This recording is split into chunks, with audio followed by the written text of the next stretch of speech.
All right, everybody, it's about to be a writing challenge kind of month. Are you about ready to take all of your brain dump kind of mind mapping notes and actually put them into some sort of outline? How am I taking my brain dumps and then turning them into really pretty storyboards in some sort of PowerPoint, Google Slides, or Canva presentation show? Let's check it.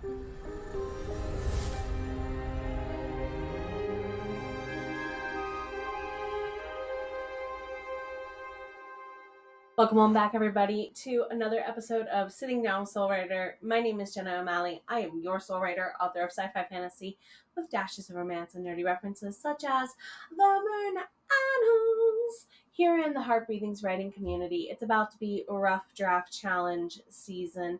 Regardless of whatever no-mo nano type-esque writing challenge you are doing this month, let's go ahead and give you a lot of congratulations and a lot of cheer for taking on this writing challenge. Write down in the comments below, how are you doing? What are you planning on doing? Are you ready to go and not? For some of us, we're still in the storyboard mode, and that's totally okay.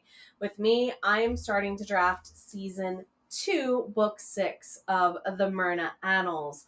And there's a lot going on. As you can tell, I've been really diligent with all of my ideas chapter by chapter and writing out all of the notes that I need from all of the different parts of the book's lore between season 1 and the side quests. So I figured I would take all of you along on the journey to go from my really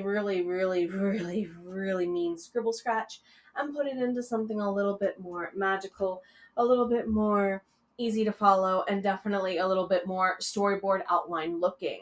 The mindset behind doing a presentation slideshow as your storyboard is when you print it, and I'll show you how to even do that at the end, you can actually print it with a storyboard outline so you can add more notes as you're writing.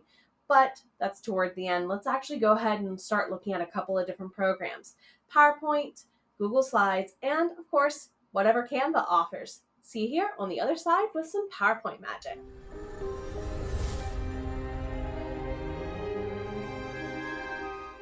Magic! Welcome on back in. So as you can see, I went ahead and kind of, through the power of off-screen magic, went ahead and added in chapter 1 to a basic PowerPoint slideshow. Now, as you can see, I'm using the kind of title text to my advantage. I'm listing the title of the chapter or the chapter number. I don't use titles to chapters. It's just a choice. And then, of course, the POV of the character. I like to stay in the same perspective for one character for a full chapter. I know some people like to go scene to scene, not chapter to chapter. So if that's how you like to jive, go ahead. Mind you, I'm going chapter to chapter by my choosing. That's just how I like to roll. So I have then off to the left-hand side here in a text box, all of my notes of the scenes and kind of what loosely needs to happen. I'm not being super specific. In my opinion, this is a tiny outline. Now, some of you are like, Jenna, that's more than a handful of bullet points. That's a lot. So maybe you only have one bullet point, a couple words, whatever it may be.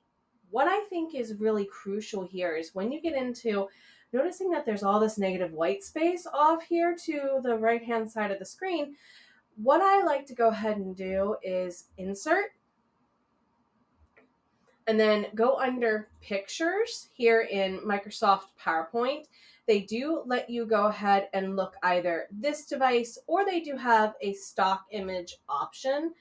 And you can go ahead and search through for things that might relate to your scene as a visual cue, okay? If you are a visual writer, this can be super beneficial to you when that stock images pops up. And I don't think it's showing up on your end because of how I'm recording the screen, unfortunately. But that's okay. I'll show you another way through a few different other items of how to search. But regardless of how you bring your images in, say for this first scene here, I want a map of PG County in Maryland. Map of Prince George's County, MD. If I could spell. Okay, it's not bringing it up through that way. probably too specific of a search. You could even, of course, find any other off-screen or other app to go ahead and pull in those pictures for you. There we go. The district map is what I want. Copy image, paste image. And I'm actually glad I'm having some tech struggles so I can show you all my tech struggles.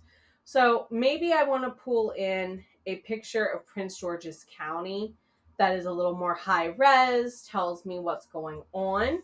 Maybe I want a referential picture of, copy and paste. Also, some people doing parkour, because that's what they're getting in trouble for doing down in PG County. So maybe I want to have those inspirational pictures here. Now, the example I often would give in a creative writing or coaching for writing kind of situation is maybe you don't need the maps to tell you where to go, but maybe you need a picture of an outfit for a scene or a specific building, or maybe you're talking about a specific piece of furniture. You get my meaning? We're having that visual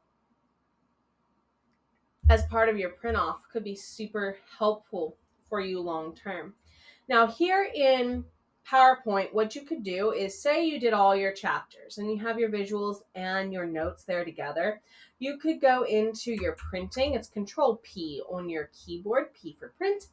You can go in here and tell it, I want you not to do a full page slide, but you rather wanted to do 3 slides per page. And this 3 slides per page printout prints it out in a PDF. So you might want to play with the size of your fonts, hint, hint, hint, or your your pictures rather, visuals, to make sure that you can see them in a third of their normal size. But you get these cool print outlines that you could have side by side on it. And I'm actually going to go ahead and print my example and show it to you. Printer be printing right back. And now not only do you have a digital copy, but you also have a write-on copy that you can kind of keep next to you if you want to take notes of things that are changing as you're writing. As you can see, I'm not caring so much that I can't read or see that for this book. I crammed a lot in there, but I do still care to have my slide to notes ratio here. As a teacher, I would use this for lectures all the time. Like whenever I would go ahead and give my kids the notes, this is what I would do. I would print my slideshow and give them this 3 outline, and they could just take notes for my class. So as a writer, you can do the same thing, and you could even turn this into like a reflective journaling part of like keeping track of things. It can be a really good, useful tool to look at character development or avoiding plot holes. Let's see how you can go ahead and kind of get the same result over in Google Slides with Chapter 2 added on. See you there in a bit, and maybe I'll actually be able to show you some proper image search without so many issues. See you in a little bit.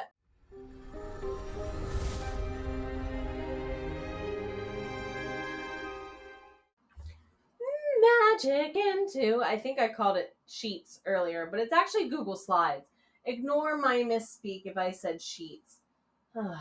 Anywho, so welcome to Chapter 2. As you can see, I kind of just uploaded what I started in PowerPoint over and changed it into a Google Slide. I also wanted to note that the plus side to doing it in something like this is you can turn it into a high contrast mode for those of us whom have visual issues. I know my eyes get really, really tired a lot because I'm always staring at a screen. So for me, using high res, darkened backgrounds kind of do help. If you want to play with that coloring, please feel welcome to go ahead and do so. At the same time, if you're wanting to go ahead and insert any kind of pictures or things in Google, they do have the image that they can let you go ahead and upload from the computer or just search from the web. And thank you, Google, for doing it right in the same tab. So it will let you go ahead and search Google Images. It doesn't necessarily let you do settings for Creative Commons type things, so be aware of copyright applying here. So for me, I want to go ahead and make sure I have a map of Frostburg, Maryland of some kind. Map? Thank you. I know Frostburg because I went to school there, but for aesthetics, the urban areas of Allegheny County, Maryland. Okay, now I can go ahead and arrange that by sending it to back. Thank you. And darn it. I see what I'm going to have to do here. I'm going to have to make 2 boxes. This also allows you the chance to figure out how do you want to align your things on the page. Notice I'm having to make a separate text box to make it kind of wrap the way I want around the picture. So if you're really into maximizing that box to hold whatever you need it to hold, you can go ahead and do that rearrange. And I'm actually glad that I'm having to kind of do this in front of all of you so you can get a feel for having to move it around and using that negative space to your advantage. So I like that I can put that visual here as well. If I want to go ahead and print it, same thing. Go ahead here under a file. I don't know if, yes, Control P for Windows machines still works. It'll generate a preview. And then under more options, where's it going to let me?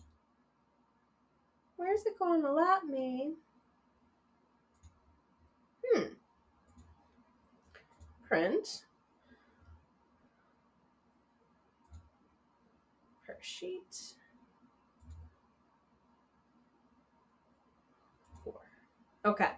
So you can do 4 pages per sheet, and it will go ahead in Google Slides. Yeah, Google Slides, not Google Sheets. I'm going to be saying that all day now. And it requires you to do 4. So if you wanted that print out, and of course the coloring on that's going to make it look weird, especially since I chose black and white to same colored ink. But if you do have access to Microsoft Office, you can still go ahead and make this in Google Slides, and download it as a PowerPoint, as weird as it sounds, and then go ahead and print it in PowerPoint. If you're like, I just want to make it here to have access to that in-house kind of insert picture tab, you are definitely welcome to go ahead and do that. No one's going to tell you no. However, a lot of you use Canva and you're like, I'm getting ideas. Me too. I'll see you over in Canva. Let's see a demo over there, shall we? Just for the sake of it.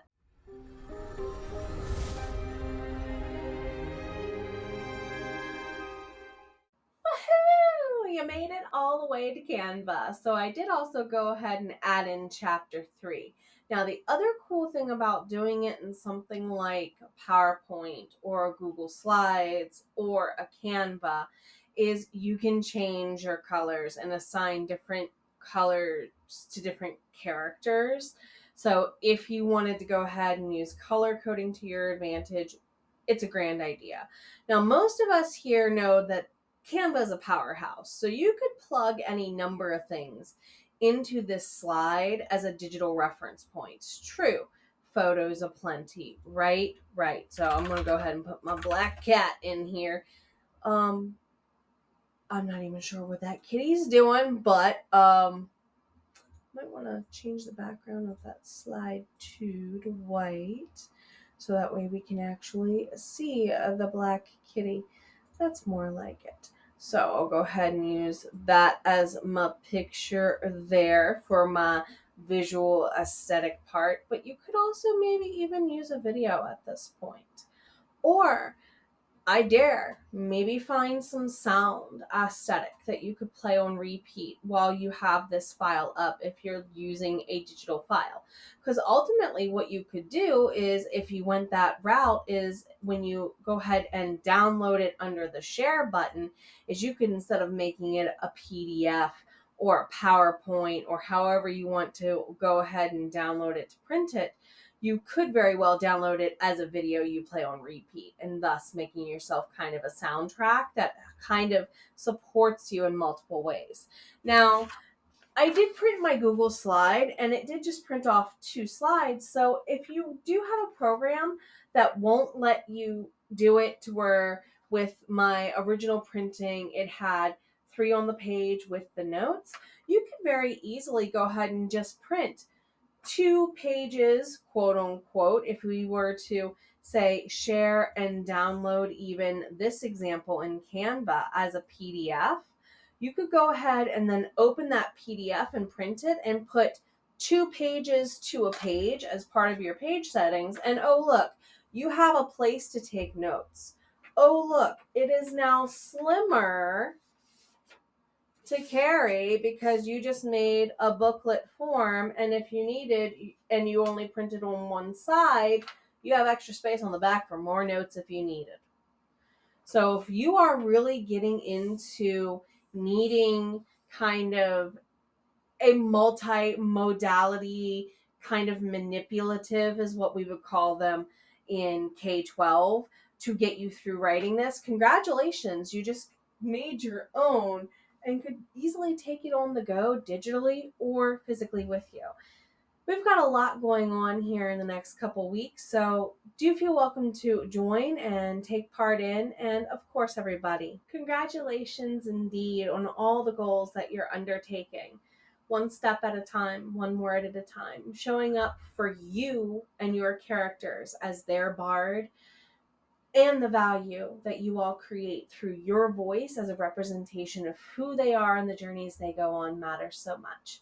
I cannot wait to hear you cheer on your stories, nerd out about them, and see other people in your readership do the same. Take care of yourself. You know you've always been worth it. See you on the other side.